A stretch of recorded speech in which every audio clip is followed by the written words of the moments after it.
So Wesley, today we are talking Yes, about Blue Beetle, and yes, we are. so I have not talked to you at all about this movie since we both seen it.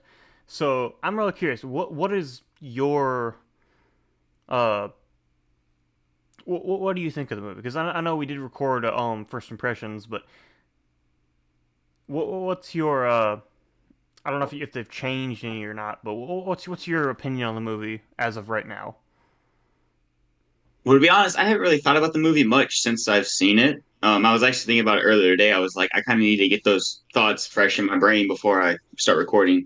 Um, but I didn't. But anyways, my thoughts for the movie was, uh, this movie is going to tank, and it does not deserve that. Mm, It was a good movie. It was a good time. It was a funny movie. Um, Obviously, it was an origin story, so it had some of those very similar basic plots of an origin story. But I don't think it was done bad. Like I think it was done really well in the way that they told it. I think Blue Beetle was a very cool character. I think the actor they chose to play him, you know, did a really good job in the role.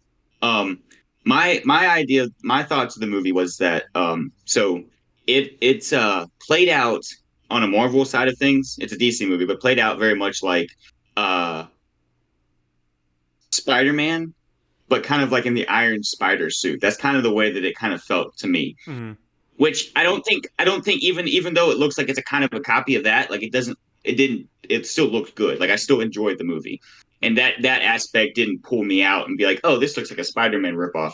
It just seemed like it was, you could kind of see the parallels. Well, I was thinking too. So I felt like this movie was it felt fresh and it was good because I liked it because it was also self-contained Mhm. because Yes.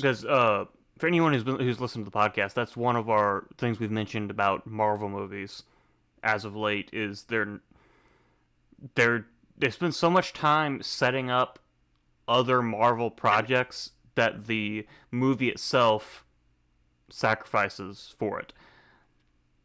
Hmm.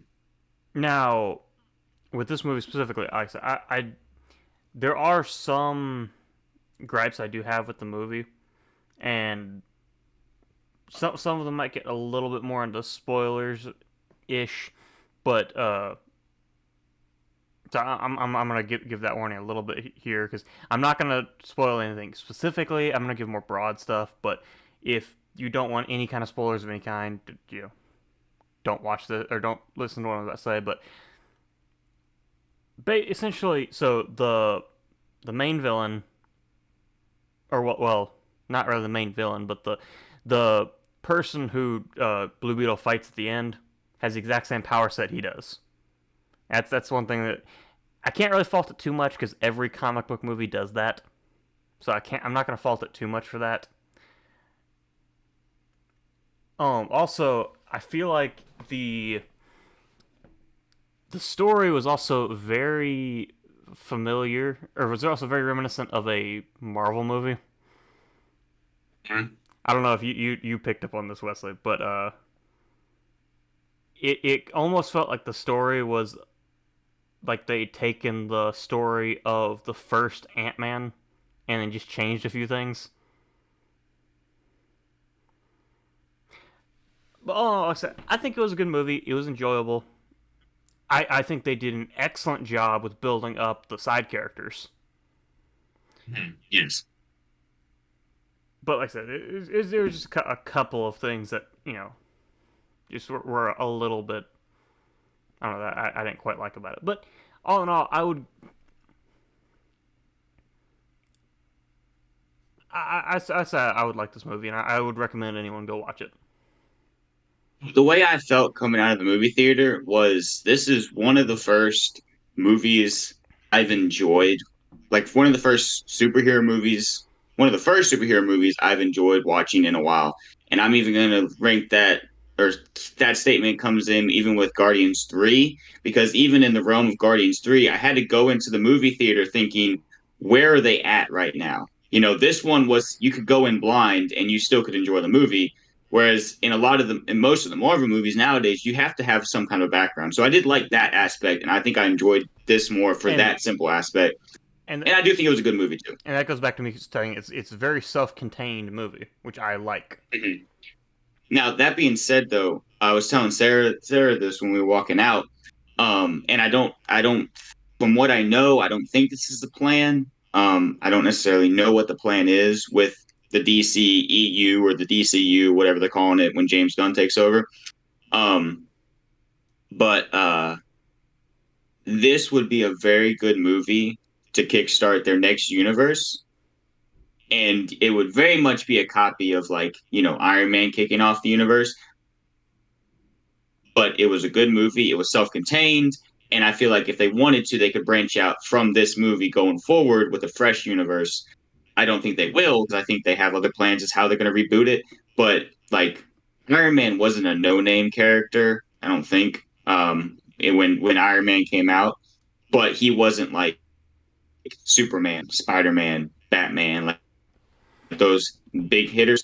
DC's trying way too hard to make good movies with those characters. It's been done too much. They need to bring characters like Blue Beetle and other characters that are maybe a little bit more obscure that they can do more with And I to flesh out their universe as opposed to trying to remake Superman and Batman again. and I would argue that's why Shazam and Suicide Squad did so well. Like, Mm-hmm. okay, so like the Shazam 2, I know bombed at the box office, and I know this movie's probably going to bomb at the box office. Mm-hmm. But box Yeah. office numbers do not correlate to quality of the movie. No, So but I'm I'm it talking does I'm signify to the producers what to and not to make, even if fans are like, "Hey, this actually was yeah good." They need to look at like they need to look at like later reviews because I'm pretty sure even though this is bombs, I think right now on Rotten Tomato it has a certified fresh score. I think it's pretty high. I haven't looked it up. We could look it up a little bit, but they need to look at stuff like that because that's audience reviews. You know how the audience takes the movie. Box office, like DC has the look over it of DC makes bad movies. So why would I waste my money going to see it in theaters, you know? So mm, hopefully they take a look at that as opposed to just the box office because yeah, like you said, this movie's probably going to bomb. Even though it's a good movie and it's worth time, people don't trust DC to make a good movie. now kind of wrapping up our opening thoughts of the movie here. Um, if you had to rank it on a scale of 1 to 5, where would you put it? Mhm. I always like to figure out where like what a one is and what a five is. But that being said, I'd probably place it about a four because it's not a perfect movie, but it was really good. As far as DC is concerned, the CGI was really good in this, a lot better than most of their movies. Um, and I think the plot, while somewhat basic and somewhat still um, traditional origin story, it still did feel a little fresh. And like I said, I enjoyed this one. It's probably one of the few superhero movies I've enjoyed in a while. Yeah, and actually 4 was the number I had in my mind too for this movie. Hmm. So Well, this is weird. yeah, We're a little bit too much on the same wavelength here. We need to get off, disconnect, yeah, disconnect the Bluetooth. yeah, 4 was the number I had in my mind for this too. Uh, but yeah, like I said, all in all, I felt like it was a pretty good movie. Um, because like I said, it's just fresh. Like it's fresh. It's new. Hmm. Like okay, I will say right now, like in the past, like for really the past like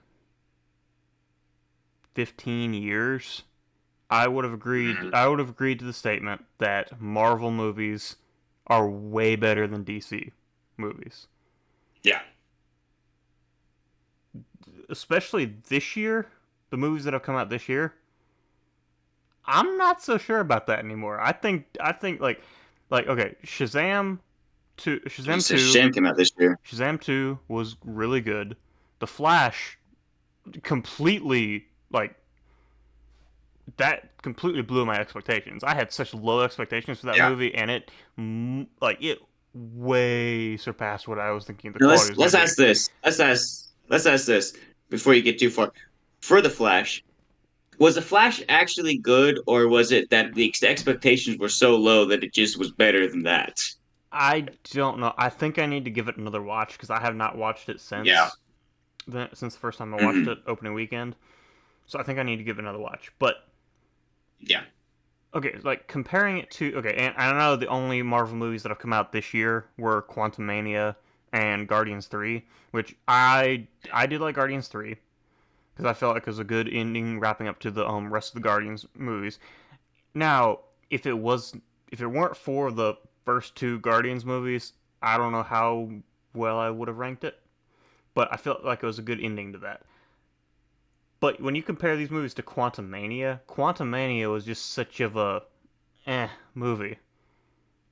Yeah.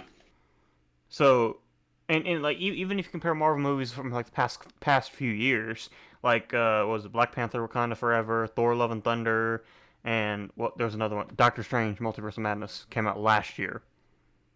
Hmm. I think Now, I think the Wakanda Forever. Wakanda Forever, I think, was part of the drop off. And let me make sure people understand what I'm saying when I say that. The first half of the movie was really good, and then it completely dropped off. And then I think since then, Marvel's just not been putting out as good content. But like there's aspects of Wakanda Forever that I would say in my mind specifically the stuff they did with T'Challa and Chadwick Boseman and all, like they did that really well. But Namor was such a forgettable character and really like just wasn't that good of a villain. And I feel like his aspect of the story really just falls flat. Whereas like the rest of the story, I think was done really well. hmm. Honestly, I would say of the of the Marvel movies that came out last year, I don't know. I'm kind of torn. Like there were aspects of each one that I liked, but then there were aspects of each one that I didn't like. So Yeah. I don't even know where I would rank them. But I would say the with Wakanda Forever, I did like Shuri's arc, and I did like Hmm. the way they dealt with the death of Chadwick Boseman. Yeah. And Well, I think that pretty reasonably wraps up our spoiler-free review. So we mhm. might want to go ahead and jump into the rest of the podcast. Oh, well, I thought we'd already wrapped that up with our ratings, but I yeah, wasn't sure we hadn't started we hadn't I mean, that's perfectly fine, but we hadn't really started spoiling things for it. yeah. So Okay, so yeah, we can jump back into Blue Beetle because anything beyond this point is spoilers. So if you've been listening, you haven't really cared too much about anything up to this point, and you want to see the movie, none of that sentence made any sense. But basically, spoilers from here on out. yeah. So jumping back into Blue Beetle, and one thing I do want to mention too is we probably are going to compare this movie to Marvel movies a lot and other DC movies a lot, Yes. just because. Okay, so I know sometimes comparisons like that can get kind of annoying, but when you have like all the comic book movies that we've gotten in the past 15 years, Hmm. that's what we're going to compare a comic book movie to. Yeah. So that's kind of so when we talk about this, we're probably going to compare it to a lot of these as a benchmark for where this movie sits. Anyway, earlier you mentioned the Rotten Tomato score for Blue Beetle, and I just had that pulled up Yes. here. So the critic score is a 76, It's which not bad. that's really good for a critic score. The I guess, yeah. audience score is a 92. I thought it was in the 90s. Yeah. It's a 92. That I don't think any of the movies we've talked about this year have been that high for an audience score. This movie is going to be extremely underrated, even though it is worth the time to go and watch the movie. Like it was really good. Mm, Obviously, like you said, there are obviously things that you can nitpick to it, and they may not be, oh, this I didn't like how this was, and like you said, the in fight with the villain was a same on same, kind of the same deal every other superhero movie, especially origin stories do. But like the story was fresh, the story was different.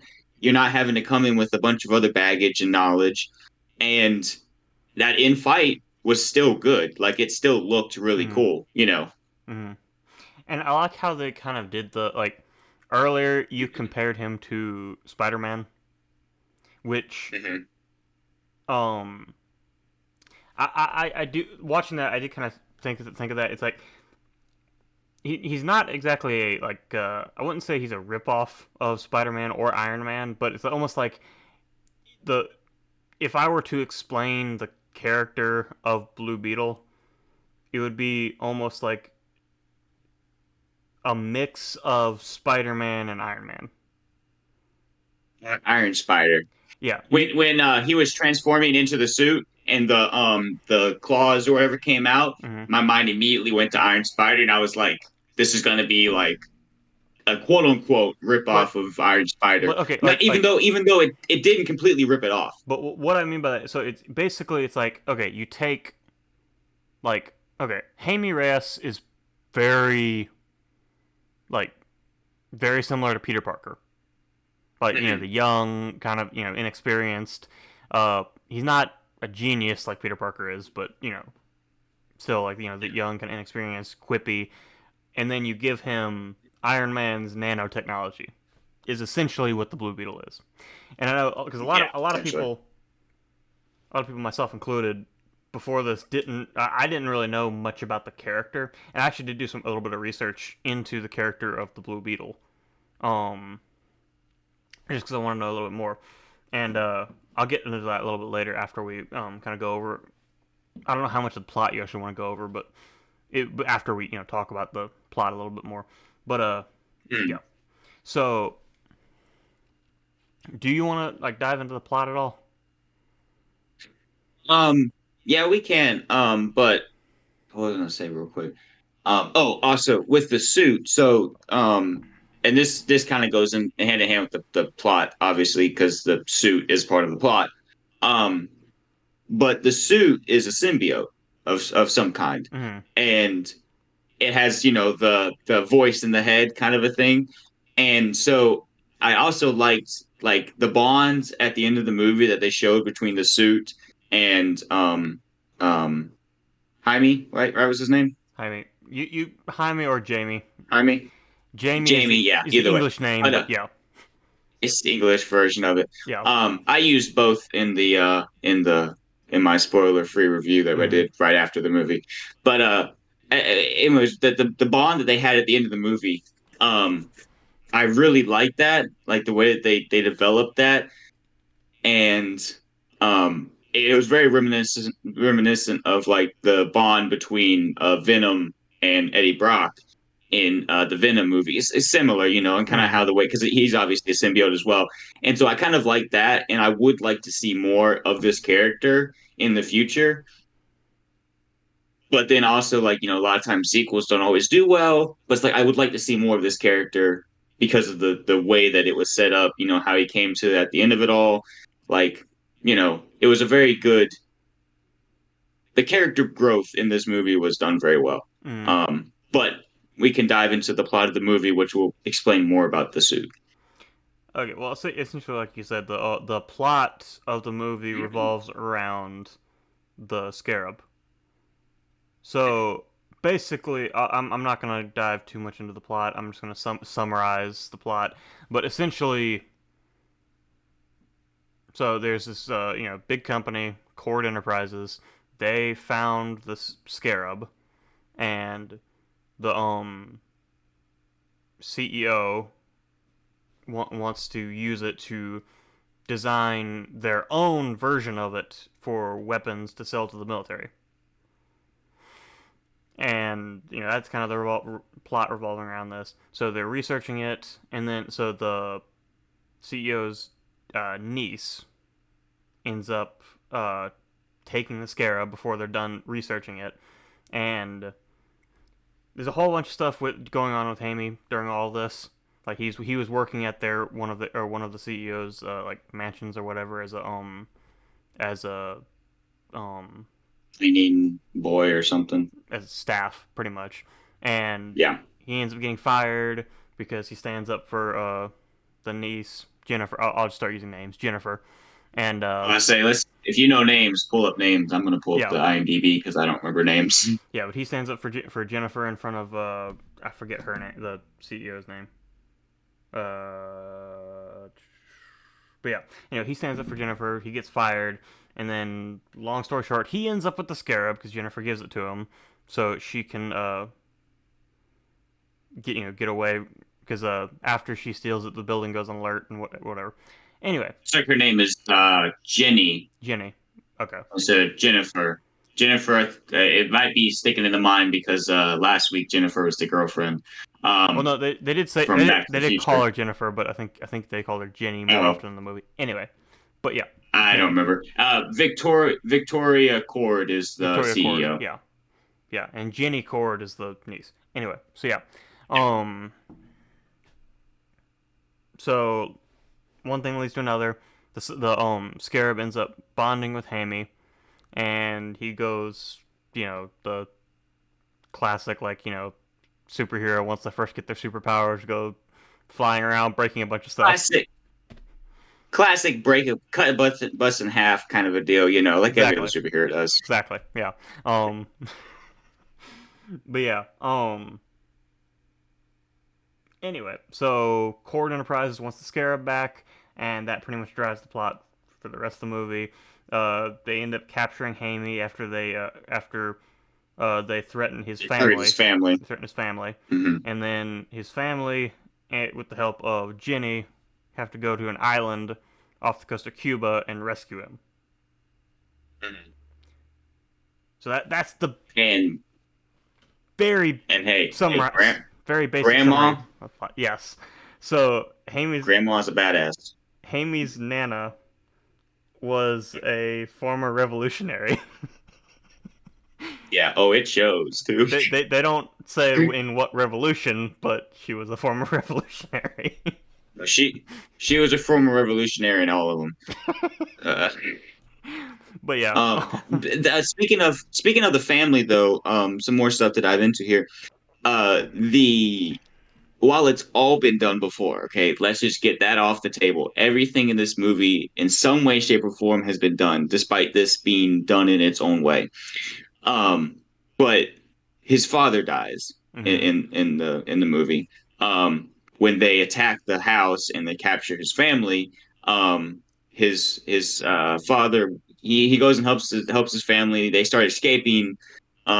His father what was it? I think his sister falls behind, so his dad goes back to rescue her, and I think he punches a guy, one of the and guards. The guard hits him, and then he ends up having a heart attack. Is the they gist of it. they mentioned earlier in the But movie that he had heart problems, so yes, so they yeah. do mention that. But anyways, he has a heart attack and dies, and so uh later on in the movie, after they capture Jamie, um, they he kind of they're trying to take the information out of the symbiote or the what's it called Scarab.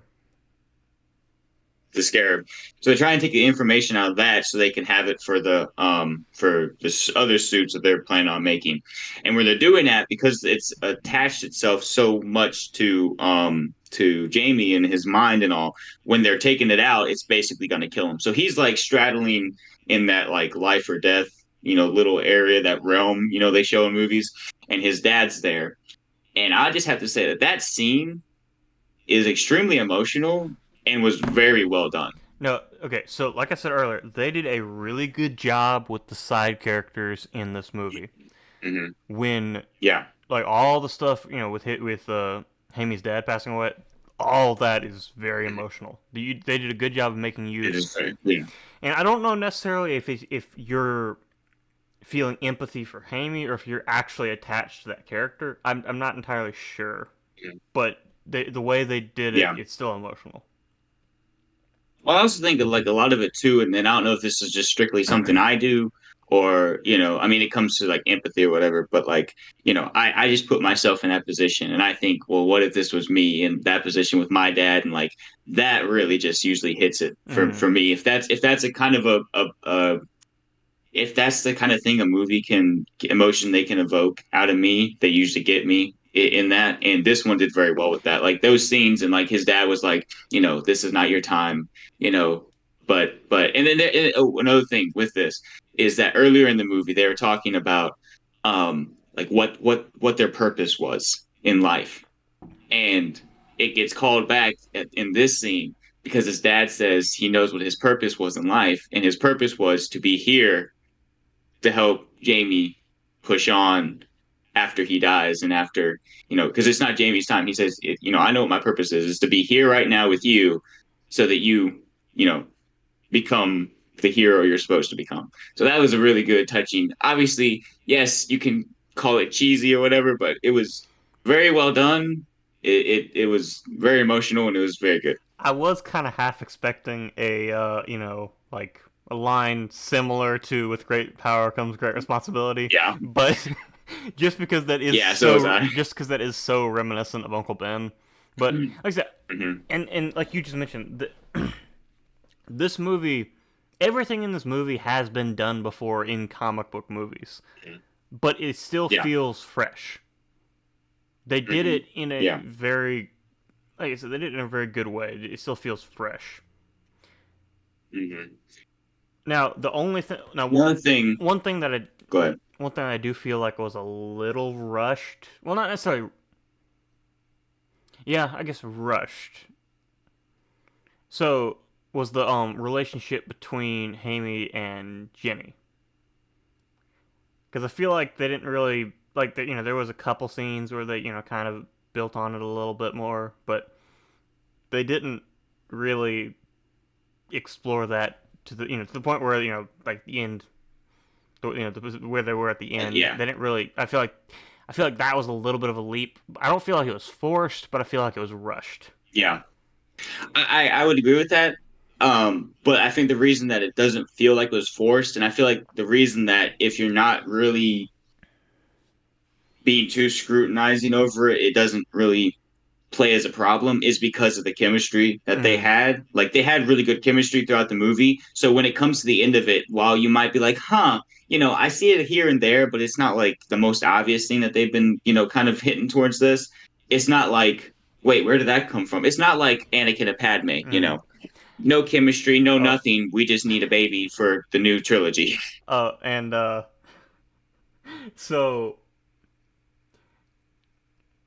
I don't know why this like in me for me this was like with this movie I had a fun time watching it and trying to like in my mind predict what was about to happen. And Uh so huh. that scene when they're in the old like Cord Manor or whatever, and Hmm. Hammy and Jenny are having that like heartfelt conversation or whatever, and I was like, okay, Yeah. this scene.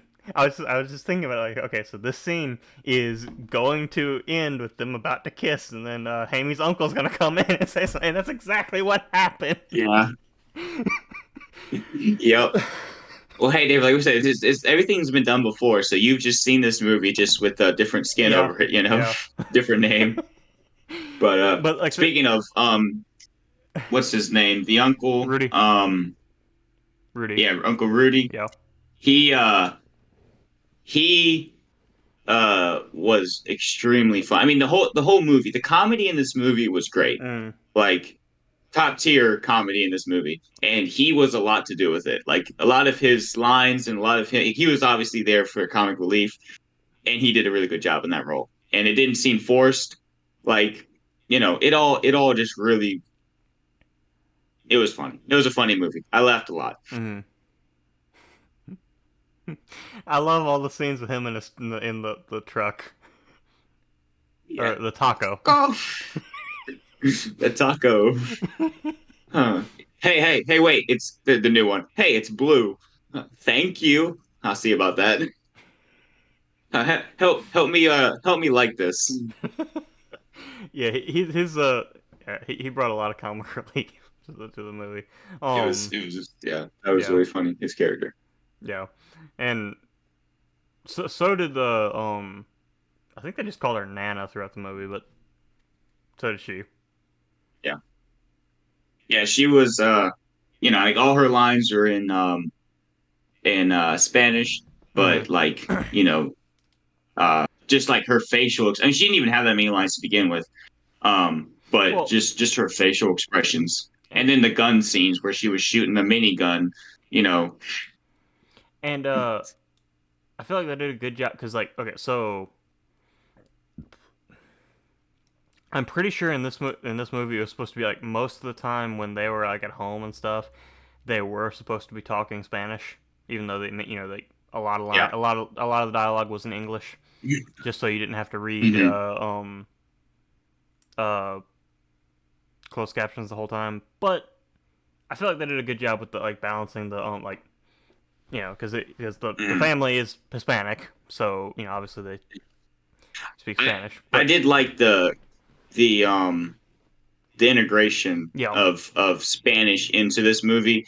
You know, it was good. It was done well. It was a nice touch, Mm. and I like that aspect of They it. did it well, like the balancing it. They did it well with like you Mhm. know, and like when whenever they said something, what like I've seen some movies before where like, they might say something in a different language and it might be kind of hard to understand like with the what little they might put too much on screen at one time or whatever. I mean, you might not get everything. They did a good job Mhm. of spacing it out and everything, Yeah, so you can actually understand everything that's being said even if you don't speak Spanish, yeah, yeah, yeah. with the English So subtitles. Yeah. I think they did a really good job with that. That was an aspect. Like when I was watching, I was like, this was like, it's one of those movies. Like, yeah, it's Hispanic main cast or whatever, and so they speak Spanish. They speak Spanish in the movie too, even though they speak a little English. And I was like, this movies like that sometimes aren't always done well. But in the past couple of years, a lot of times when they've started integrating those types of themes into movies, they've been doing really good, and this one did a really good job with that. Mm-hmm. Mm-hmm. Yeah. All right. So, uh, I don't know. I felt like you were going somewhere with that. You said you said so So, confidently. David, see, what I was going to say was as well, and then from there, I was going to say, well, and so, So one thing I do want to talk about. So in the movie, obviously they talk about how Jenny's dad. I forget what his name was supposed to have been in the movie. Oh, Ted Cord was the original Blue Beetle. yeah, So like I mean, non-fascist Batman. I also want to get into that too. So we'll get into Of that. course you do. We'll get into that later. But so there were actually in the comic books there are actually three Blue Beetles. Okay. So Jaime Reyes was actually the third. Now, when we talked about DC Comics originally in that one, like it was like our fourth or fifth podcast episode. It was early on. I know that. It was honestly a really bad episode, but anyway, Well, it was like the fourth or fifth time we tried talking about it, so yeah. Anyway, we didn't know what we were doing. let's face it, we still don't know what we're doing. It's fair. That's fair. That's probably why the numbers show, or Yeah. what the numbers show. Anyway, But anyways, anyway, so in that I had we found that the Blue Beetle was originally created. The character was originally created in 1939. oh yeah, I forgot about that. Yes. So if I remember correctly, I don't think it was originally created by DC Comics. No, it was created by some Okay, so the original shoot. the original Blue Beetle was Mm-hmm. named Dan Garrett,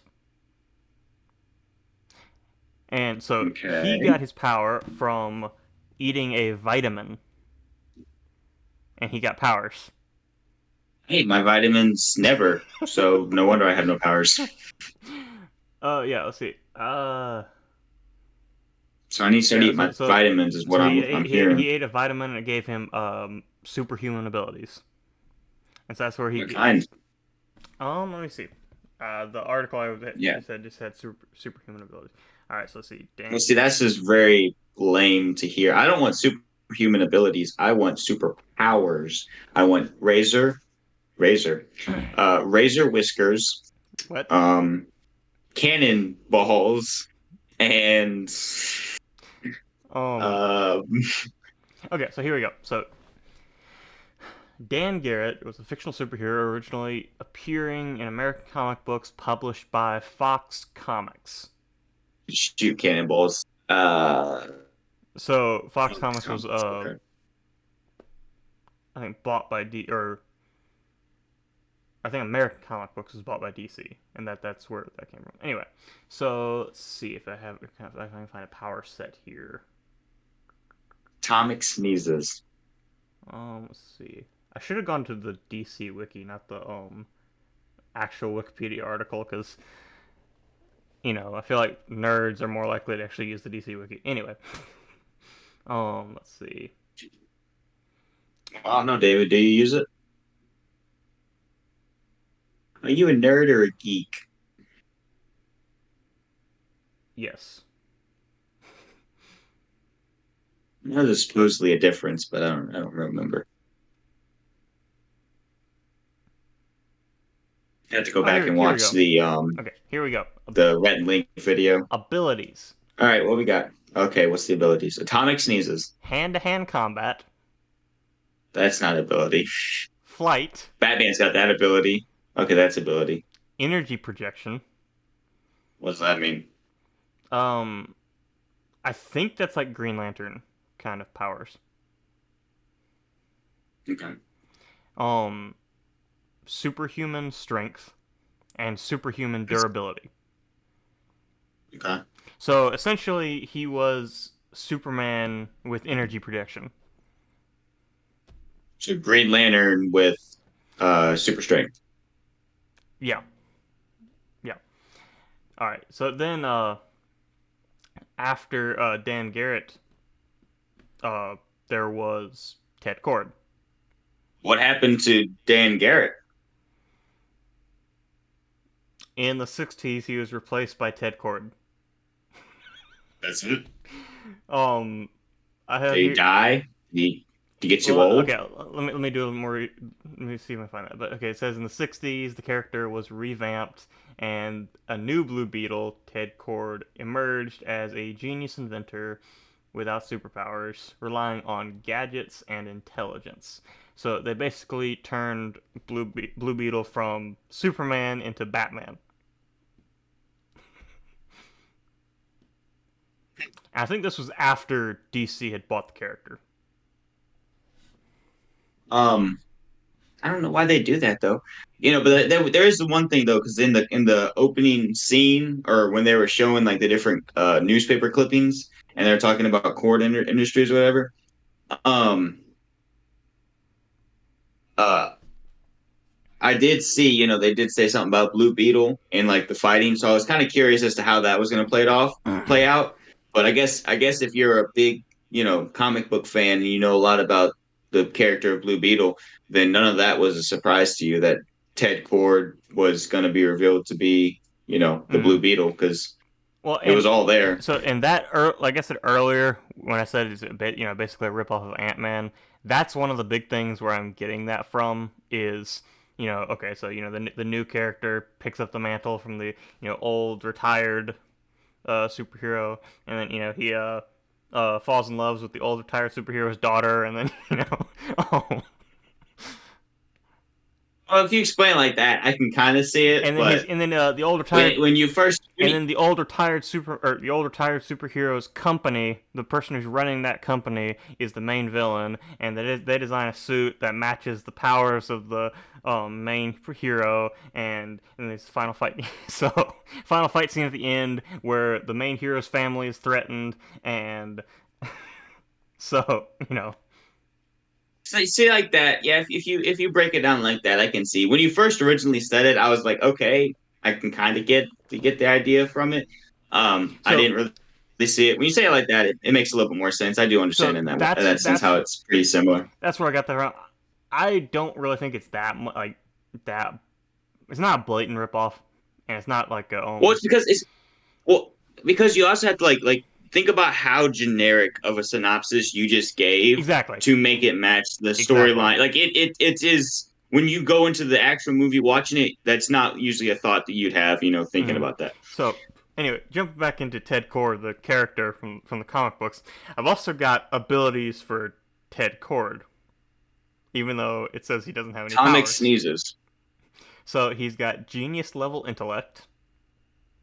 Okay. He's got he okay. Smarts is a superpower. Okay, and then under abilities it says excellent athlete, acrobat, and hand-to-hand combatant. Again, are those necessarily ability? I guess they're abilities, but they're not like superhuman abilities. Um, possesses advanced weapons and equipment. That's not an ability. Well, hey, what's Batman's superpower? He's rich. I mean, so I think possessing big weapons is, big guns is a superpower. And then highly skilled spy.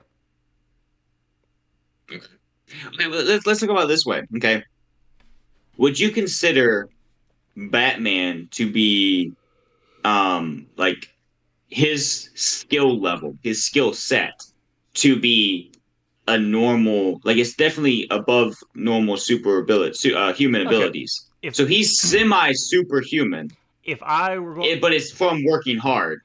if I were talking about Batman's abilities, so you have to separate abilities and arsenal. So all of his gadgets But and yeah, yeah. tools go into arsenal. His abilities include Well, like martial I'm arts. talking less about that.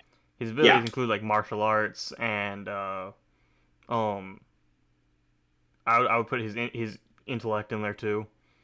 But yeah. But really that's more what I'm talking about. Less about his actual weapons because and well that's so not an ability, obviously. Like so I'm not arguing that aspect. so if you're talking about like Batman's abilities, like I said, I would put all the martial arts he knows, his intelligence, and his stealth, because those are the Mhm. three biggest things about Batman. Yeah. But what I'm getting at is the fact that you would classify those as superhuman, Mm. being that not only is it not something that the average human can achieve, even the above average human beings have to work extremely hard to get to that level. You know, Batman's like Batman Well, is the 1%. and if you want to talk about it too, like, And basically every way. well, also like if That's not fair. if you want to talk about it too, like Batman's supposed to be like an expert in almost every martial art that exists. No one is at that level. Like No. you have experts in single martial arts, maybe even two martial arts, but not every single martial art that exists. And you also have to think about the fact that or Bruce Wayne is how old? Like In the 40, later yeah. iterations, probably at most 30 or 40 years old. You know, so he learns all that from basically probably about 18 to 20 whenever he sets out on his own, depends on what iteration it is. But let's say early 20s till, 30, 35. Mm, It's like 10 to 15 years to learn and master all the that's obviously he's a comic book character. But anyways, Blue Beetle, yeah, superhuman as well, yeah. but blue. Even Ted Cord, who didn't actually have traditional superpowers, yeah, yeah, Yeah. That's kind of what I was getting at. yeah. And then of course you And get then is it's Jaime Reyes, right? yeah, Jaime Reyes. Is his full name? Yep. Okay. So when he comes along in the comic books, does it play out very similar to how it does in the movie, or is it a little bit different? I think so. Like I said, in this on this Wikipedia article, it has partners. for Ted Cord, and Jaime Reyes is one of them. So I imagine that they did work alongside each other. I don't know if it was like a mentor to like student kind of a thing, or if they actually were like Like a kind of like a Batman Beyond kind of a deal, maybe. maybe I don't know exactly how that is in the comics. Um, I have some Blue Beetle. I have a Blue Beetle comic. mm, yeah. I So saw it one day. It was about the only one that caught my eye, and I bought it. yeah, It's like issue 5 of like 20. Jaime Reyes was I introduced. don't know what's going on. Jaime Reyes was introduced into the comics in like the early 2000s. Okay. Um. So that being said, uh, when it comes to, and I think this is probably one of the first places that you and I, at least I know for sure I did, was introduced to the character of Blue Beetle was in the Batman the Brave and the Bold cartoon TV series. Mm-hmm. That Blue Beetle seems a lot more similar to this one. Is it supposed to be the same character? I don't remember enough Yes, about the show to. that was Jaime Reyes. Okay. Yeah. I was say Um. the suit looks the same, so I don't know if the suits changed to for each Well, person has a it different looking suit. I would assume. it was the scarab too. So Jaime Reyes was the only one that had the scarab. Okay. Now, they talk in the movie about how the Scarab was originally um, host or had another host, Yes. So okay. So I did. and, Actually, and that they died, and that's why they know. so I actually did watch a comics explained What video. about his character?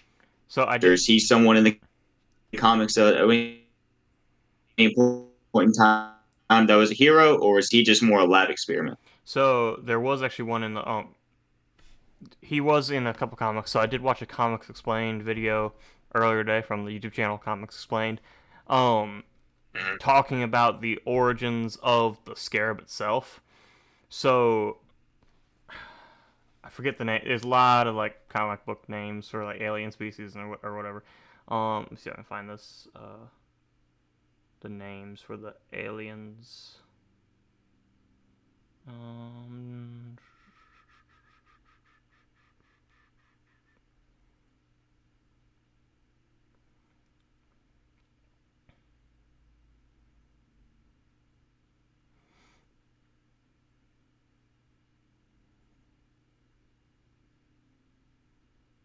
okay, so originally okay. So in DC Comics, there's a bunch of like ancient alien species.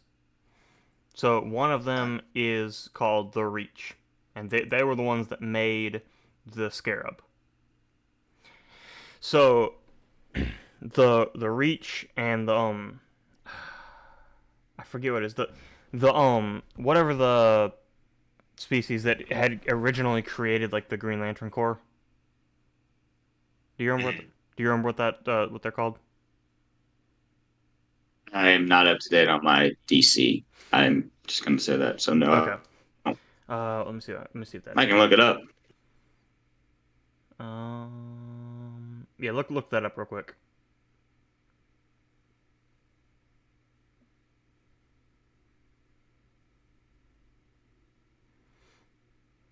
But anyways, what were you saying? Well, that's the original Green Lantern. That's not what I want. Okay. But basically the so the Reach had created these scarabs to take over the. Now I'm talking strictly comics right now. There could be a different or slightly different origin story in the movie universe because they did not dive into the origin story of the scarab itself. But essentially, the Reach had made these scarabs to take over the universe because they weren't the I forget again the species that essentially founded the Green Lantern Corps had base Guardians of the Universe is what I'm seeing. okay whatever the Guardians had We'll see, baby. They were basically ancient enemies. The Reach and the Guardians were basically ancient enemies, and the Guardians had restricted the Reach to a single planet. And the Reach wanted to conquer the Okay. universe, so they sent out these scarabs to essentially they would bond with the strongest host on the planet, and this host would essentially, the scarab would essentially take over the host completely and wipe everything out on the planet. Let the Reach come and take over. So, Okay. so the first planet It was a war plan. so the first planet that this scarab had gone to, it bonded with a little girl, and it was essentially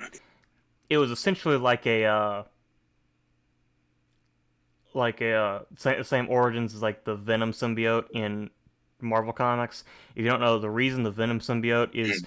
just so like completely insane is because the first person it bonded to was Deadpool. Yeah, So it bonded with this little girl, it's and funny. it bonded with this little girl, and this little girl again was completely insane. And so the scarab had to detach itself from her to save its own life. And that whole scenario scarred it, and it damaged it, so it can't even fully control a host anymore.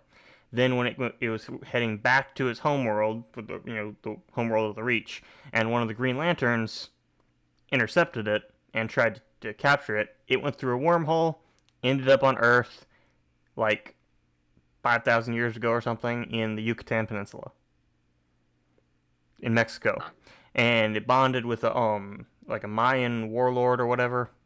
And so there was a whole bunch of stuff with that. That's the person it bonded with originally. That I think they mentioned. Well,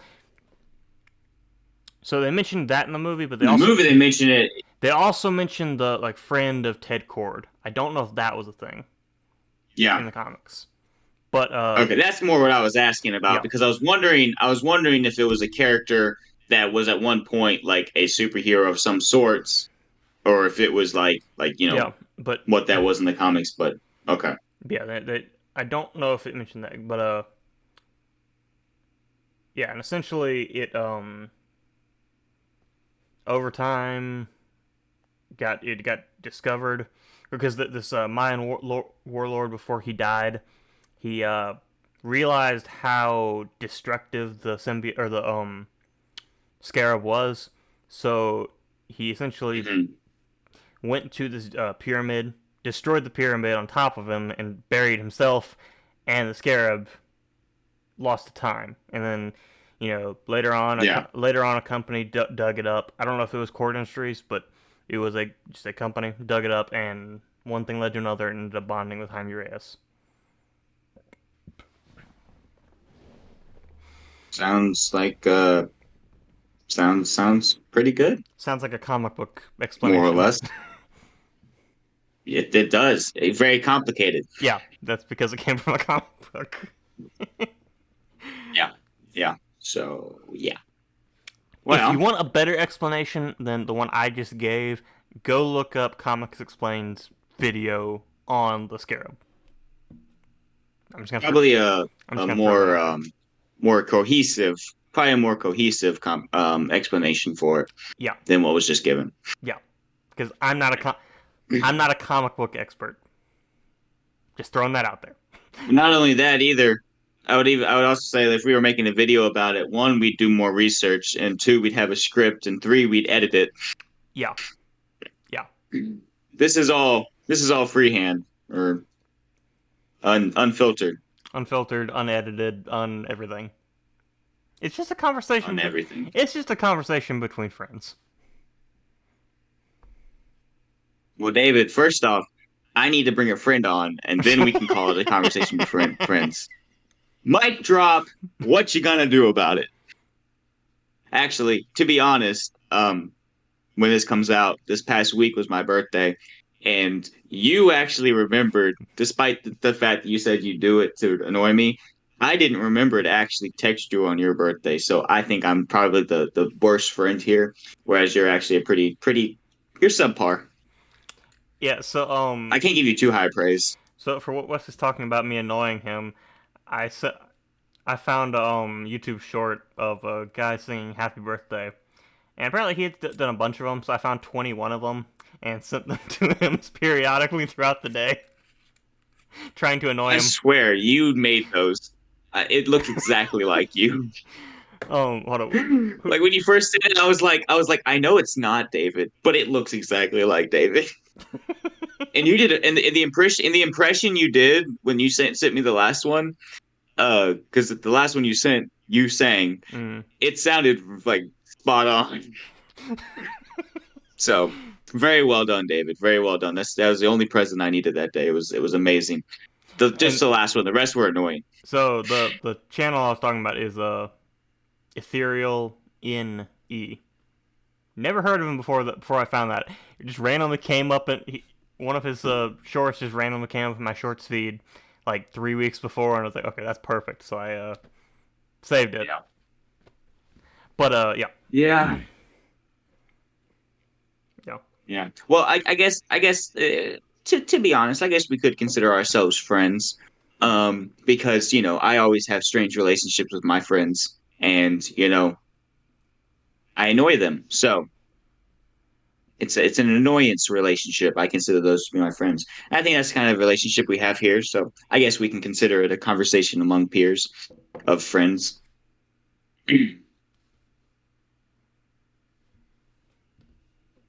not colleagues. I guess we could be colleagues, but not really.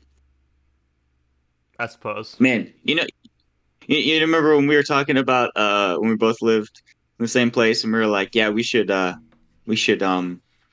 a job at the same place. I wonder how that would have worked out. I don't know if it would have worked well, or if it would have been bad, or if it would have been good for us but bad for everyone else. I feel like that would probably been the actual way it would have gone. I feel like it would have depended on the job too. That's fair. If it was something that we That's could, if fair. it was something that we could have done and like smack talked and trashed each other throughout the entire day, we Yeah. would have been fine. But you know, Yeah, it all depends. But anyways, do we have much more to say about Blue Beetle? I probably don't specifically, but if you have more you wanted to say about the character of the movie, I guess we can go ahead and jump yes, into I that. do actually have something that again, I'm I may have started nitpicking movies way too much, but in the one scene when Jenny takes Jaime and Rudy to like the Cord Mansion or whatever, the old like abandoned one or whatever. Mhm. So she has the watch and she opens the like thing to like the Blue Beetle cave or whatever. So it's a spiral Mhm. staircase, and at the top the stairs go down clockwise. When they get to the bottom in the scene, like when they're at the bottom, it goes down counterclockwise. I might be the only person who noticed that or who that bothered, but I'm not the only one that noticed it. I mean, there are people who actually do this for a living, but yeah, I wasn't paying that much attention. yeah, like That's funny though. I, That's funny. I noticed. I don't know if one of the shots was like mirrored or something, or if they literally just didn't pay that much attention to it. But you know, Yeah. Yeah. That for the first couple movies that we did this for, when we went to the movies and then we come and talk about it on the podcast, I really was like gonna scrutinize every little detail. So when I was watching it, like, whether I remembered it or not, like I would be like, oh, I didn't like this little thing here. This little detail was off. Therefore, when I went into this one, I was a little bit more like, and I've been doing this for more movies recently because I'm like, I got to go into a movie and just enjoy it. If I enjoy it, I'll enjoy it. If I don't enjoy it, I don't know why. And so I've kind of started taking a little bit step back from trying to be so scrutinizing. I mm, didn't notice that. Thinking about it, because I can kind of see it in my head. I kind of get what you're saying, but yeah, I did not notice that. I think you're being a little bit too nitpicky. oh You got no, to no, sit, I you for got to sure, enjoy the movie. no, I for sure am being too nitpicky. That's not even a detail that's that big of a deal. But No, no, um, but David had a problem with it. So next time, DC, make sure you get it right. I don't care if you have everything the whole movie on your plate, and you have to get it out because the producers are on your tail. No, you got to make sure every little detail makes sense and is right. Everything has to be right. You could have just Otherwise, David will not like it. you could have just mirrored that one scene when they opened the thing, and it would have worked perfectly. Maybe they forgot that they mirrored one and they didn't mirror the other. Maybe, I don't know.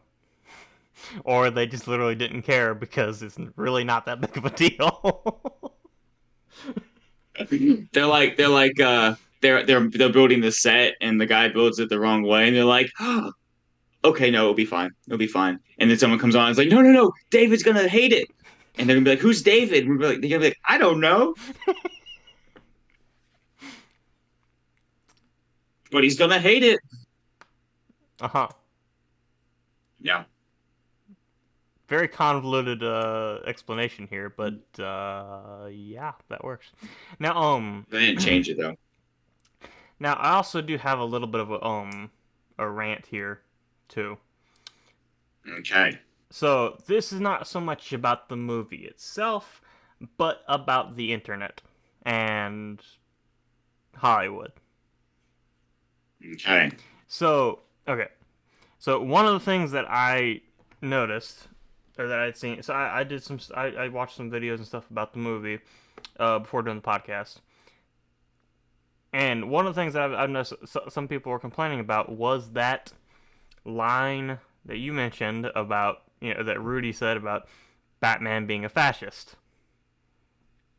In the so that was the end of the first trailer, and that's when all the stuff Yeah. that's when all the stuff everyone started freaking out about that. So okay, in the movie, it was a joke. It was just a throwaway Mhm. line. It was a joke. It wasn't meant to be taken seriously. Yeah. But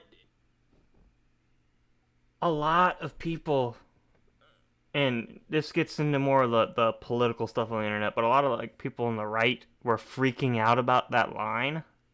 But in all reality, it doesn't matter.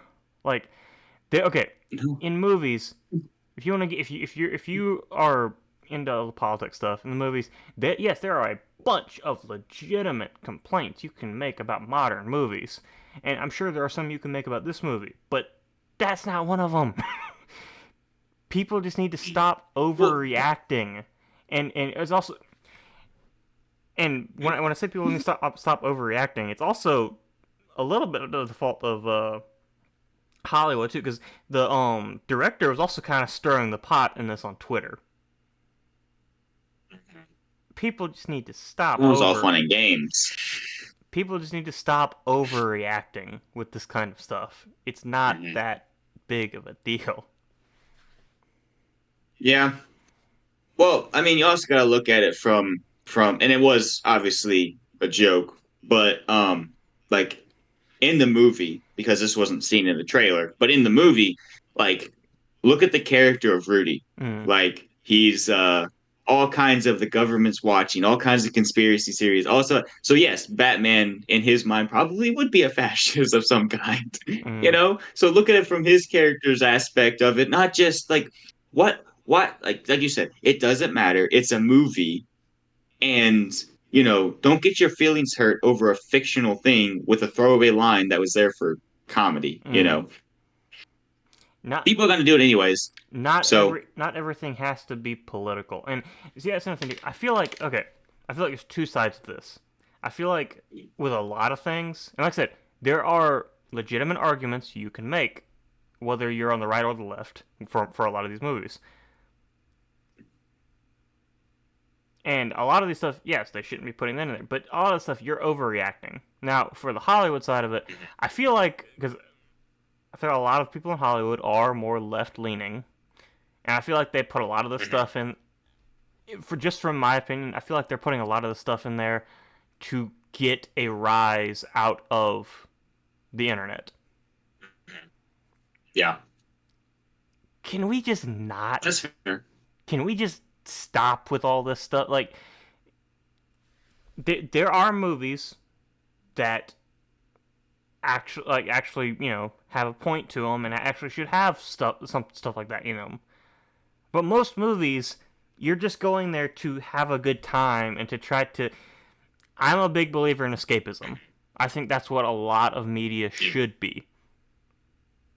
If you're constantly throwing all these real world stuff in there, it's just like whether you're on the right or the left, it takes you out of it.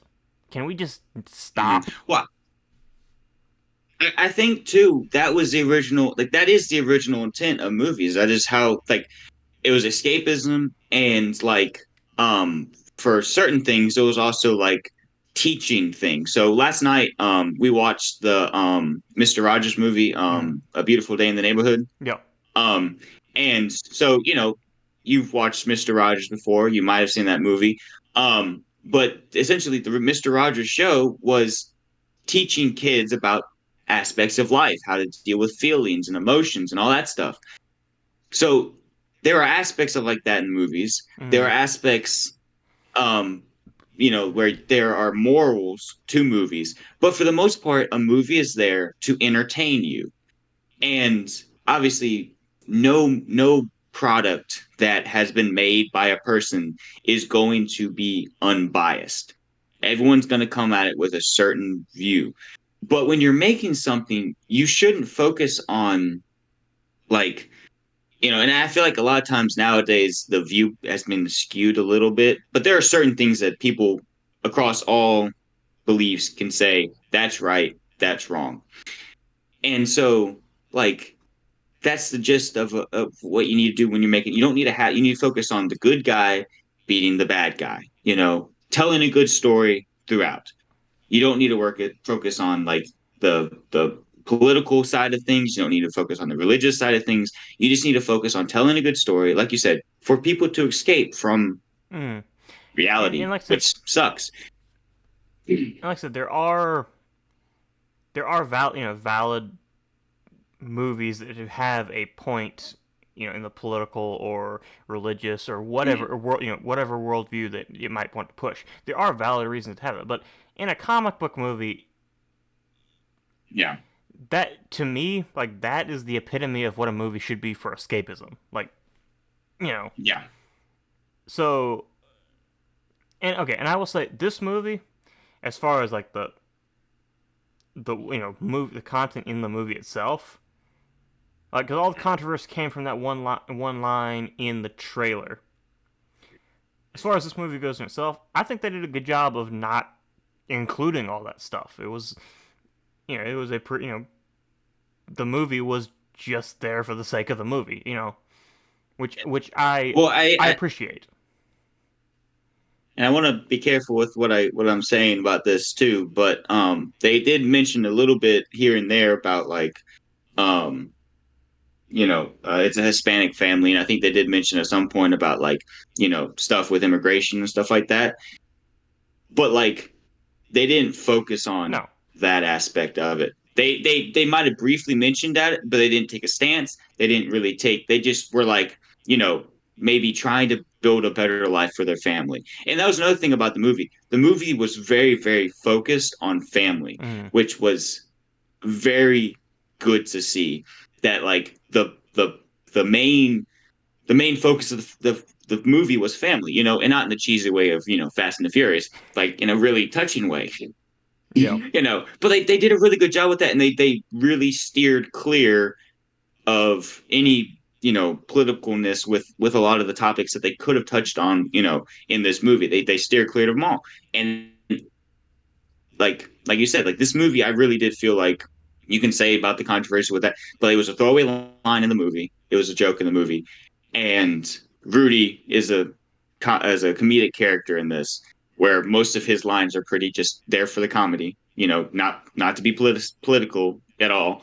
So it is a very easy movie to watch and escape. And I mm. think they did a good job with that. Where a lot of movies nowadays just don't. They I and think Hollywood's finding its way back to that because they've seen that that's not what the public wants to see. mm, A lot of the more political movies that have come out recently have flopped and have tanked in the box office as well as not gotten good scores on them. Um, Well, and they've seen that the ones that are less political typically do better because that's not why people go to the movie theaters. They go to the movie theaters to enjoy themselves, not to get something, whether they believe or agree with it or not, have that forced on them or I think part of put in the their face. part of the reasons this movie didn't get as political as some more recently have is just the fact that it now, and I know all studios in Hollywood are generally more left leaning, but Mm-hmm. it wasn't Disney, it was Warner Brothers. And Disney has been the one to Yeah, lately to be the notorious one for putting uh, politics stuff, political stuff in their films. that's true too. But yeah, and like I said, when I watched the trailer, I did think that line was a little weird. Mm-hmm. I didn't like really give much of a second thought to it. I thought it was weird. I didn't really think Mm-hmm. much about it. But watching the movie itself, it makes sense with that character, like you said. Yeah, It's a joke, yeah, and it's with the character, it makes sense that he would find some reason to think Batman was a fascist. But you know, yeah. Yeah. but yeah, all in all, Mhm. anyway, I think that's most of what I have done with my rant here. But all in all, going back to the movie itself, like I said, I think this was a good movie. I would recommend anyone go watch it. It was a really fun movie to watch. And I feel like it was the same way with The Flash too. Like, I said this with The Flash. Like, I don't know if it's necessarily like an amazing or outstanding movie, but it was a fun theater experience, and I enjoyed watching it. This was definitely better than the Flash, in Yep. my opinion. Um, but yeah, definitely a good movie to watch if you don't want to take the risk and go see it in the theaters. Definitely watch it when it comes out on streaming. It is worth the time. It is a good movie, and I think it's a good movie to springboard into the new stuff that DC wants to make. Despite the fact that I feel like this may get pushed into the old And DC universe. that's kind of what, like, with this movie, like, I feel like this might be part of why people don't want to go see it too. Is, well, for one thing, it's an Mhm. unknown character, and another thing, people might be like more of the, I guess, more of the diehard fans might be a little bit like, okay, what's the point? Because this isn't going to be canon anyway. Which, okay, I hope they keep what is his last name?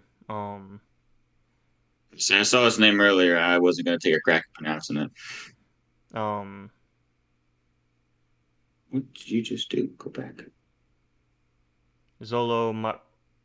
I'm going to slaughter his last name, but basically, he played Miguel in Cobra Kai, and obviously he was Jaime in Blue Beetle. But I think he did a really good job, and I feel like they need to keep him as Blue Beetle. Mhm. But I don't know how well that's going to work with that. I don't know Well, if also when it comes to this movie, what people need to understand is okay. So there's the one line about Batman that we were just talking about. Other than that, this movie basically is completely self-contained. Doesn't really mention anything I about any of the other think movies. I think Jaime also mentioned Superman, but Okay, it was passing. there was a single passing line about Batman and Superman. That's it. Yeah, and there's real references to the other movie. So even if like this movie later on doesn't become canon, like think about it like this: if you go back and you watch, let's say you watch, the Tobey Maguire Spider-Man movies. Well, those aren't okay. Yes, they are technically canon, but that's because Marvel has to rope everything in. But like when they were made, they're not canon to the cinematic universe now. If you watch the Andrew Garfield Spider-Man, they're not canon, they are, but they're not canon to what's now. You can kind of think of it the same way as like this, What's where new? it's What's just a new? good superhero movie to What's watch, new? and it What's might be one you new? like. Dark What's Knight, there we new? go, there's What's one. new You in still the might like the news? Dark Knight Yeah. movie, Dark Knight trilogy. It's not canon to anything, but it's a good movie. This is self-contained. It's a good movie to watch, and if they take the character forward, then it will be important. And if they don't, it was still well portrayed, well done. Should be worth some time to watch. Mm, yeah. All right. Well, now what? I guess we can head to what's new with you if you're done talking about this, because I don't really know if I have any much else to talk about. I am. All I right. don't have much else to talk about with this, and I do have a lot more to talk about in what's new with you. Okay.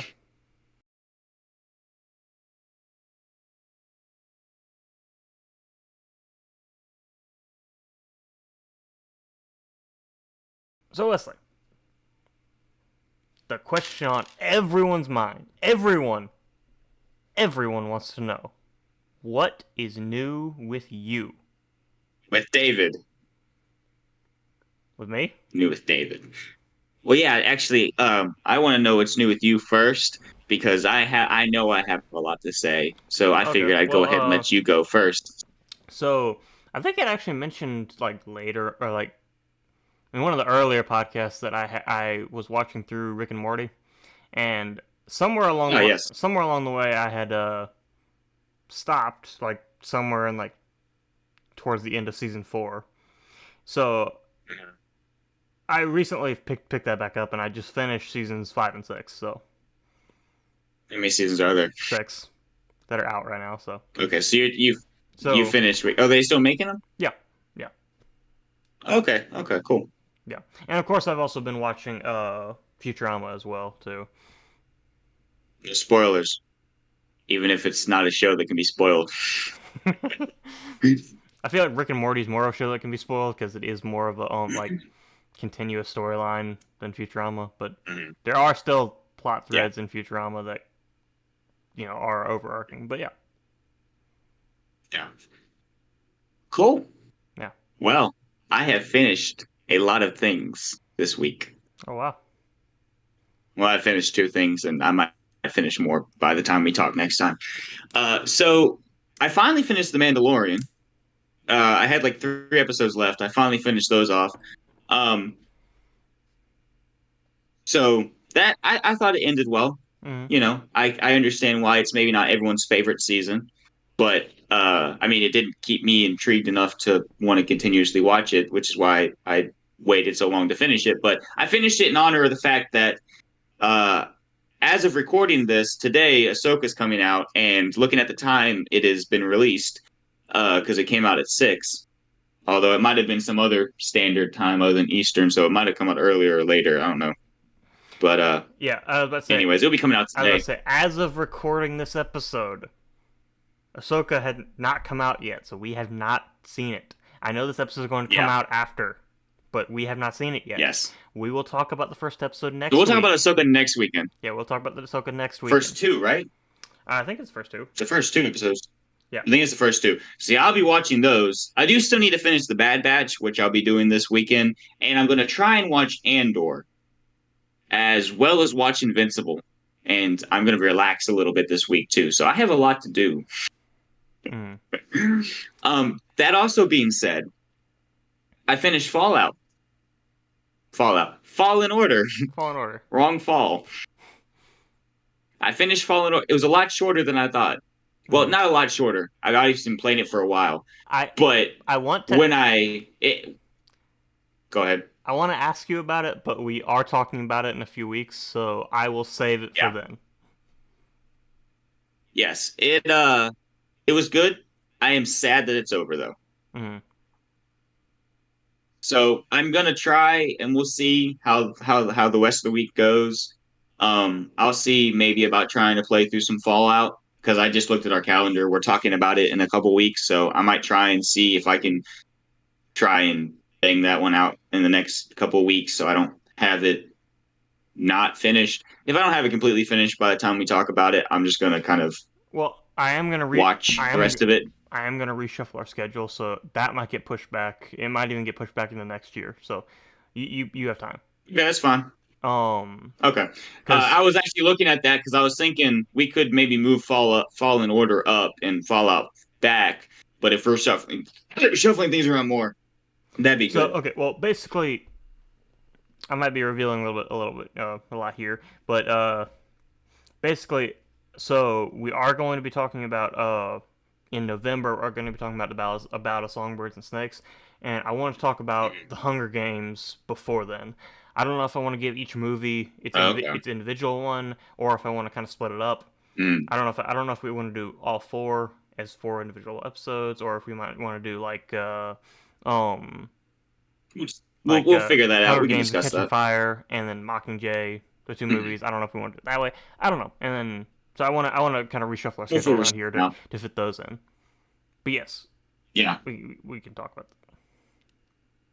Another thing that I have recently done or gotten, it was my birthday this weekend, so I have gotten a full Switch now. Oh wow.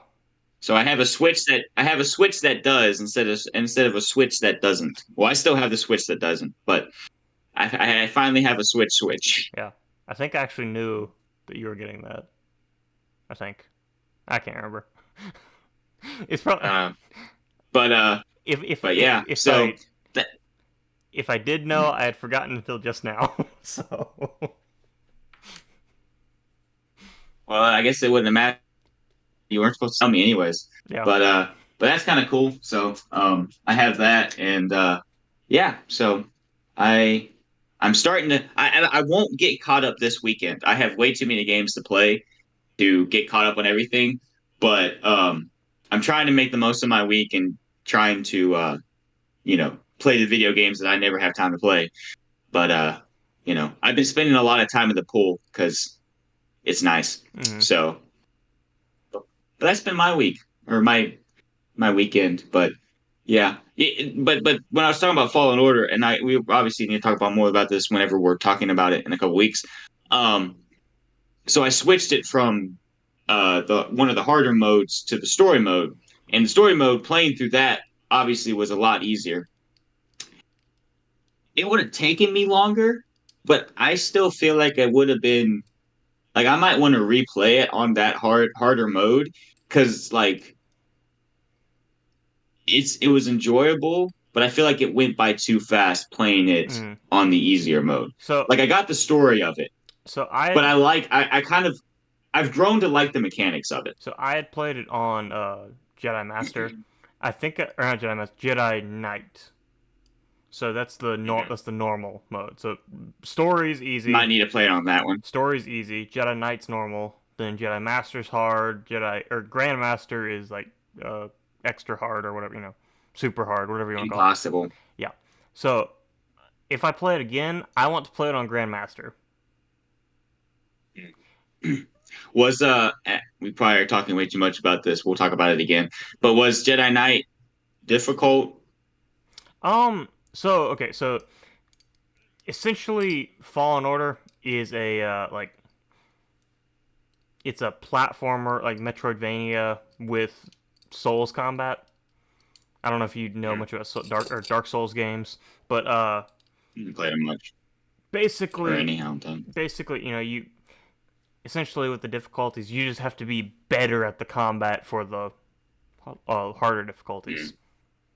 Yeah, I will say I didn't make it tremendously far, but I made it farther than I probably should have with my skill level when it comes to video games on that hard of a level. Mm, So I don't think I'd want to play the whole game like that because the later battles I know I would really have a hard time with. But I feel like I was starting to get the controls down as I was playing it a little bit more. Obviously, you don't have to be as good at them, but um, I wonder if I have time to play I it will again before say we talk about I know it. I won't. I got too much to do. But anyways, I enjoyed it. It was really fun. I can't wait to get something that I can play Survivor on because I know that one's got to be good too. But yeah. So I don't know. That's about all I have going on with me. I'm ready to watch Ahsoka sometime this evening. I'll try and watch that. Mm, Um, yeah, and but we will talk about Ahsoka next week because, like I said, I mhm. know Ahsoka's when this episode's gonna come out. Ahsoka's already been out for almost a week. I know we're not Now we're recording this before. we'll need to talk. Yeah, we'll need to talk about this. Because if the goal or the plan is that every week we talk about the last episode of Ahsoka, which would be 2 weeks after the fact, um, one, we'll need to talk about that, and that might be a little bit too late to the party. Uh, but two, I'll have to watch them, which means I'll have to keep up. Mm. It won't be that long because I think they're only releasing like 8 or so episodes, right? Yeah, I don't think it's that many, It's gonna be a shorter one. but yeah, I don't think it's that Yeah, many. But well, okay. Next week we are talking about The Empire Strikes Back. So we'll definitely be talking about Star Wars, even though What's New with You, because we yeah. always do. But We're talking about Star Wars now. yeah, Hey, earlier in the podcast when I made the comment about Anakin and Padme with the chemistry thing, I was gonna say that was my one Star Wars reference for the episode, but then I forgot that I finished Fallen Order and Mandalorian. And I had to talk about that in What's New with mm. You. So, Oh, okay. So but we did get to the main podcast.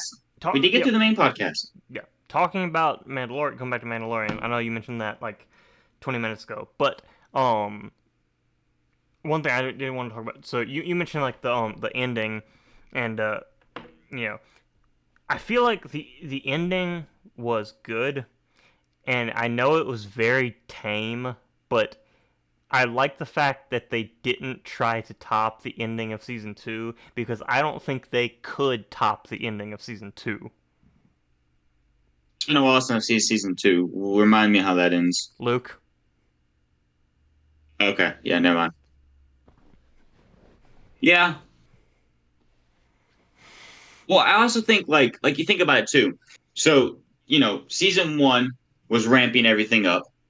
Season two was like the peak, and then season three is like finishing everything off. mm, You know, so it didn't need to be the huge dramatic reveal like that. It just needed to end. You know, and it's good ended.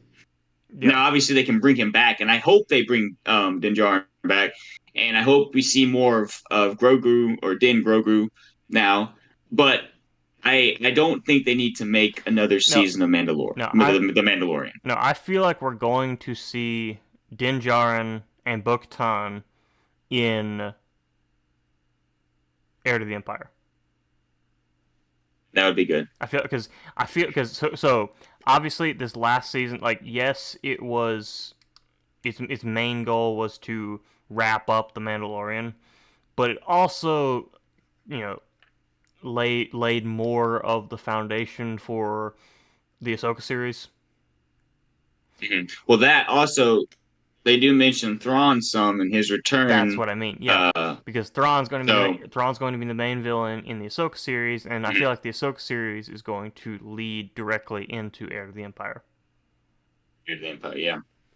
Do you think Mando is going to show up in the Ahsoka series? I don't know, possibly. Now, one thing I do hope that we get in the Ahsoka series. Mhm. So okay, so do you remember how they left Rebels, like the end of Rebels? Been a while. About all I remember of that. I think I remember enough about it where they with Thrawn and Ezra going off into deep space or in the outer regions, and then Ahsoka and not Bo-Katan. Sabine, What's the other girl's name? Sabine, Sabine. yeah, Them talking or yeah. whatever. I remember that stuff. You remember if Which the trailer scene. The trailer scene has like yes, live it's action of that scene, which is cool. But yeah. okay, I saw the parallels for it. so Ahsoka and Sabine are looking for Ezra. That's where Mhm. the series is going to pick up.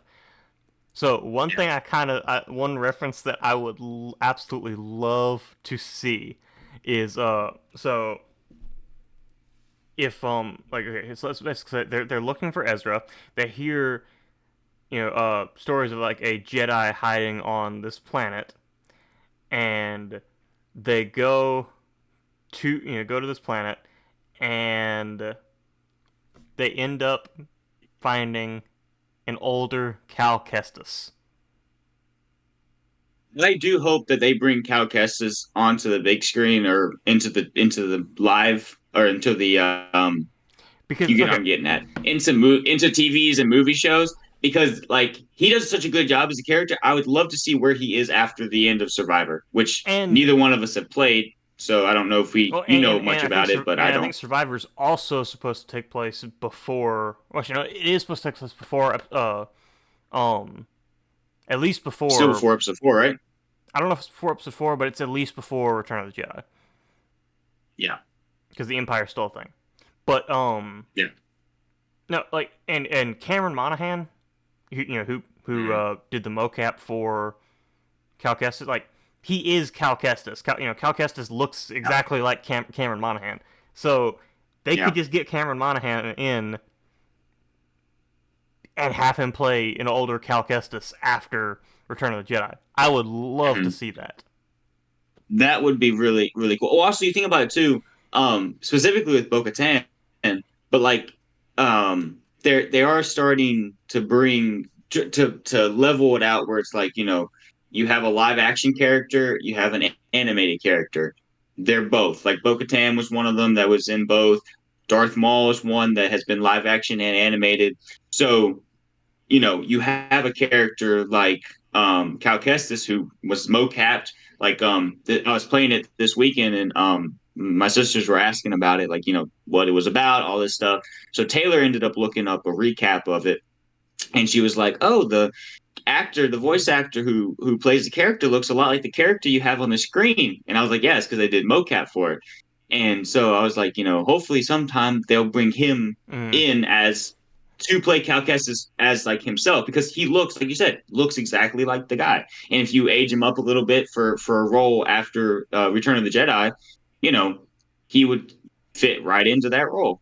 So hopefully they can start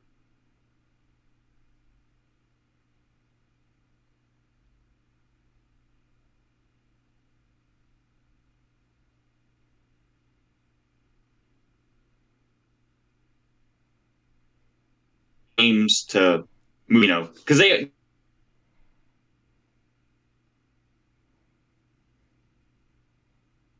you kind of cut in and out there a little bit. all I was saying was just, they need to bridge the gap Yeah. between the video games Now, and the shows. one thing that I kind of wanted to see, and I kind of half expected to see. So in Bad Batch, I'll spoil the ending. I haven't seen the last like 3 I episodes. think this, I know some of the stuff, but I think this was I'd either rather not. season 1 or early season 2. So you've already seen this episode, Okay, but cool. they go to this like junkyard planet, Yeah, and they're like recovering stuff from a crashed Venator. Anyway, I'm pretty sure that I haven't seen that episode in a while, but I seem to remember that that planet was Braca. Braca okay. is the planet that you start on in Fallen Hmm. Order. Yeah, I think that was a missed opportunity to have a young Cal Kestis right after Order 66. because he would have just been landing on the planet, right? Yep, Like, well, I yep. guess he wouldn't have just been landing on the planet because that the events of that would have taken place probably at least a couple weeks to Mm-hmm. months after Order 66, and he landed after Order 66. But yeah, they could have showed a young.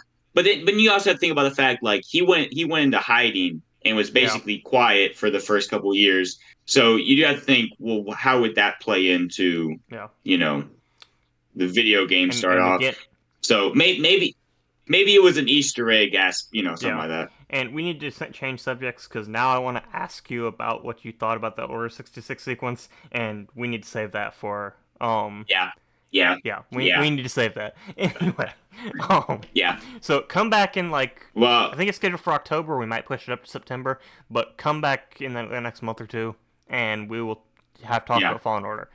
So Come back next week and listen to us talk about something else, and then come back the week after and listen yeah, to us talk about something next else, and then week. keep coming back. Well, next week we are talking about Empire Strikes Back, so we are still talking about Yes. Star Wars. So And if you're interested in the Ahsoka series, we'll probably catch up on that in the next What's New with You. So a lot of Star Wars coming next next week, as yep. opposed to every other episode that is Star Wars free, obviously. Sarcasm loading. Anyways, Mm-hmm. I don't know if I've worn that shirt whenever we've been doing the. I have a shirt that says sarcasm loading, which I don't really need it. My sarcasm is like It was funny. I went a couple weekends ago to help out a friend um, that lives up in Virginia. I was helping him out with some stuff around his house. They just recently built his house, and so I was helping him do some stuff. And he saw the shirt, and he was like, sarcasm loading. He was like, I don't need that. It's like my sarcasm's on one of those fiber octave cables. Just come straight in. Your sarca- I your was like, your sarcasm was already loaded. I need that shirt. It's like it's already loaded because I was like, I talk like that. I talk like my Well, sarcasm is and on and fiber and optics that's as opposed to and that's one thing I tell people when I first meet people. I'm just like, yeah, one thing you need to know about me is English is my second language. I am fluent in sarcasm. yeah, yep. Yeah. Some people are spared, most are not. But anyways, Oh no. yeah. So come back anytime to listen to us talk about Star Wars and sarcasm. Well, we don't talk about sarcasm, Well, that's actually but one thing that defeats the purpose. that's actually one thing I've also told people. I'm just like, if I am not like super sarcastic with you, that probably means that I either don't like you or I don't know you that well. Yeah, that was one thing. Is like, I'm very much the same way. Where like people are like, "Man, why are you being so mean to me?" And I'm like, "No, this is me showing you I like you. Mm-hmm. If I don't like you, I don't talk to you. I don't want to talk to you, Mm. David. I don't want to talk to you. Take a hint." Yeah, no, that's not gonna happen. You're right. I don't. My head's too hard. I'm. That's true. That's true. Well, remember what we were talking about last week? I'm going to take your head and bash it into a sink, and we're going to discover how time travel works. Okay, that works. I feel like Ezra had a less violent way of figuring out how time travel worked. But if we're going to figure out how to make the flux capacitor, I think I'm going to need to bash your head into a sink. Actually, through a sink. Room. We just need sufficient head trauma in a bathroom. All right, I can definitely help you with that. We'll have a meeting scheduled for next Thursday, and I will do that. Okay. All right. Do you have anything else, David? Well, I feel like this is actually going to be a really short one, which last week was actually I kind of know I was surprisingly looking at it. short too. But Well, we had a 2 hour long one that was really long, so I I think think short I might think be we a made. I mean, okay, we made it may have been short, but I think we made an effective use of our time here. that's the important thing. Is Net. it's got to sound like a conversation, and eventually I get tired of talking to you, and so I Yeah. need to So go. I feel like we do need to be wrapping up here. Next week though will probably be longer because we can talk about Star Wars for hours. So, Yes. um, That really is a thing. So we're basically the past 2 weeks we're taking off time so that we can be ready to talk longer. mhm. Plus, David, I'm on vacation and you're making me work.